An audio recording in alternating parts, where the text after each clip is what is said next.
Hi guys! Welcome back again to my channel. So for today's video is another day, another pa-order! Yay! Thank you so much sa ating mga suki natin, no, na paulit-ulit na tumangkilik sa ating munting negosyo. So for today's video ay gagawa tayo ng bento cake dahil bukas ay Father's Day! Yay! So, napakalaking opportunity na ito sa aming mga bakers, no? Kasi minsan lang talaga nagkakaroon ng medyo marami-raming orders. So, ngayon, konti lang naman yung order ko, pero mas okay na rin kaysa zero, diba? So, ngayon, gagawa tayo ng, I think, mga 16 na bento cake. So, maliliit lang siya. Ganito lang. Ganito lang siya. Meron ako nagawa. So, ayan. Ito lang, super cute, diba? So, lalagyan lang natin ito ng design. So, yun. Samahan nyo ko para gawin natin ang ating mga orders for today. At ipapakita ko sa inyo kung ilan ba yung nagastos ko lahat at ilan yung kita natin dito. So, tara! Samahan nyo ko and let's do this! Acha! Yes!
umpisa na, kaya lang may pasahero pa si Papa Remix. Ayun, nakakita ng pasahero. Pwede na yung kakatulong na rin yung pambili ng pagkain ng aming mga bake. So yan, antay lang muna tayo dito para may deliver na natin ito lahat. So, yun lamang at maraming salamat sa inyong panonood. Sana huwag niyo kalimutan mag-comment, like, and subscribe to my YouTube channel. This is Rocketerang Inday. Bye.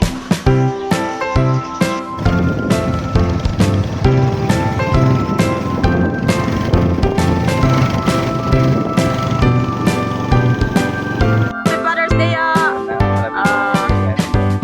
Ayan, salamat sa kong anak. Salamat din muna. Mabog na po karon. So, ayan, ito na po yung ating expenses nung nakaraang Father's Day. So, titignan natin ngayon kung meron ba tayong tinubo or nalugi ba tayo dun sa ating powder. So, palagi na rin akong gumagawa ng bento cake pero hindi talaga ako nag-posting, no? So, ngayon, ito na talaga yung posting natin. So, ayan, tingnan nyo na lang mabuti kung ano ba talaga. So, hindi talaga ako marunong mag-costing. So, ito lang ay base lang po sa mga nagamit na ingredients ko. So, ayan, sa ating bento cake, nakagawa ko ng 19 pieces. Yes. Meron tayong 19 pieces. So, yung box nun, yung medyo maliit, ikakalaga ng 8 pesos yun. Binili ko yun sa palengke. Ayan. And then, next is yung ating box na nilagyan ng may mga drinks. So, medyo malalaki yun. So, tag 25 ang isa. Ano ba yan? And then, meron din tayong ginamit na wax paper. Yung parang cake board niya. Tag 2. 2 piso isa. Tapos, yung inumin na Red Horse. Yan, inumin na Red Horse. 56 ang isa. So, 5 yun. Yung na bali, 6 yung binili ko, kaya lang 6 yung nag-order sa atin. So, ayan. And then, bumili din ako ng tali, yung maroon. Yes, nilian ko ng konti yung ating bento cake. At saka, nagpa-print din ako ng Happy Father's Day na topper. Yung ginugupit-kupit ko kanina na pabilog. So, yun. Dalawang A4 kasi yon, so tag 80 yung isa. Medyo mahal talaga pag nagpa-print ka. Ayan. So 160 po yung dalawa. Sa ingredients naman, ito lang yung nagamit ko. So ngayon, ito total natin siya, no? Kung meron ba tayong tinubo talaga dito. So kayo na ang bahalang humusga kung tama ba yung costing natin. So papaliwanag ko lang ito. Sa harina, 58 ang kilo.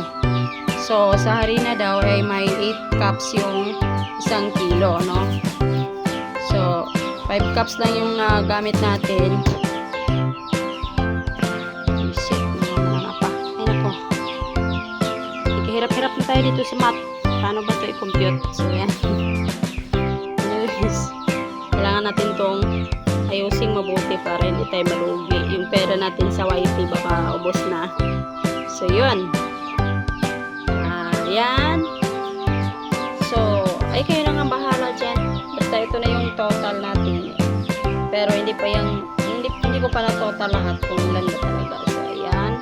Pakita ko lang sa inyo kung ano yung ating mga nagamit. Harina, sugar, evaporada, cocoa powder, baking powder, baking soda, vanilla, oil, eggs, at yung icing, syempre. And then, dito, may delivery cost po tayo ng 100 pesos. So, sa gas lang po yan. Hindi na po kasali yung bayad natin sa ating driver, no? Kasi asawa ko lang naman yung nagmaneho. Pero, sa ibang ano yan, sa ibang mga malalaking paggawa ng cake, syempre, kasama na yung driver niya. So, sa atin, libre na, no? So, thankful tayo na may driver tayo na libre.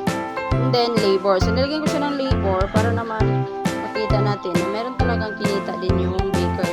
So, kunwari, kapag nagpatayo ka ng bakery, so, kailangan mong mag-hire ng mapadali yung trabaho mo. So, yan. Meron tayo. So, 300 lang. Napakamura lang talaga ng ating labor. Siguro pag medyo, lumago na yung baking store natin. So, siguro mga 500 na yung isang oras niya. So, isang oras, isang araw, no? So, sa kuryente is 200 pesos kasi, mga 4 na salangan nata yun or 5. Apat na kasi. Tubig, 50 lang nilagay ko kasi 20 lang naman yung tubig namin dito sa isang buwan, 20 lang. So, itong tagahugas, question mark at tagaligpit. So, ayan. Wala na muna siyang budget. So, hindi ko na siya sinali dyan. Pero talagang kapag home baker ka, sa'yo lahat yan. So, kaya itong 300 pesos, kulang pa sa'yo yan. Kasi ikaw pa yung magliligpit at maghugas ng mga pinagamitan. So, ngayon, ito total natin lahat ito ng expenses, no? Kung ilan ba talaga ang nagastos ko sa Father's Day.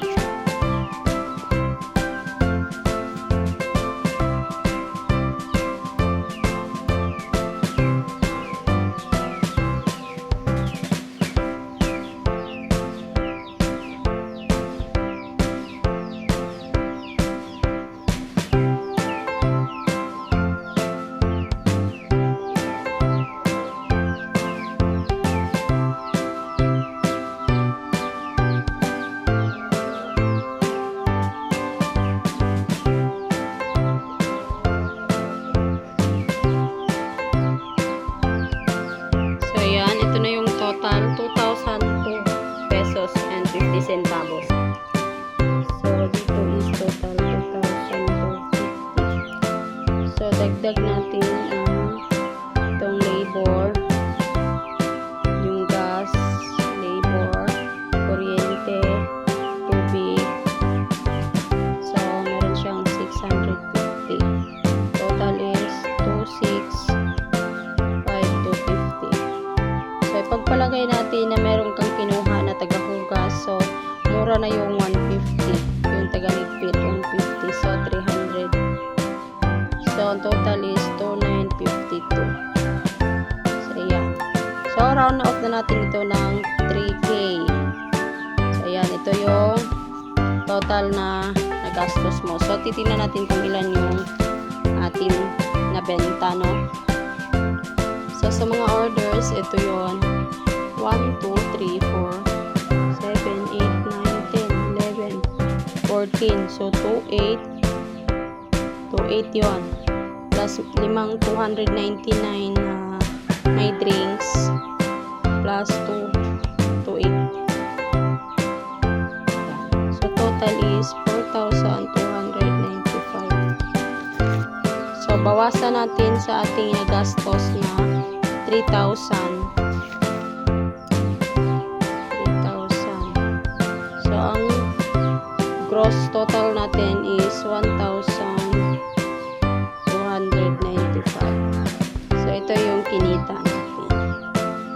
Ayan. So, maraming salamat at may kita din tayo. Kahit maliit lang yan, at least meron, diba? So, pasasaan pat yung paghihirap natin ay lalaki din ang ating kita sooner or later, hindi man ngayon. So, sa awa ng Diyos, maraming salamat talaga sa binigay niyang ating konting kalaman dito sa baking, no? Kahit hindi tayo marunong mag-bake dati, wala akong kahilig-hilig, pero tingnan nyo ngayon may kita na ako. So, ito ay isang araw lang. So, kung araw-araw ako meron ganito, so, mayaman na ako. So, yan. So, that's it for today's video, no? So, maraming salamat sa inyong panonood. Sana po ay may natutunan kayo sa ating costing kahit medyo nagkagulo-gulo, ayan. Pero, sa tingin ko, kumita naman talaga ako dito. Kaya, thank you sa mga nagtitiwala at sa mga darating pa nating mga orders. Sana huwag kayong magsawang sumuporta sa ating mga orders. So, yun lamang po and thank you so much sa inyong panonood again and again. Itong muli si Rakitereng Inday and don't forget to click the notification bell para magiging updated kayo sa ating mga bagong video. That's it for today, guys. I love you. This is Rakitereng Inday. Goodbye!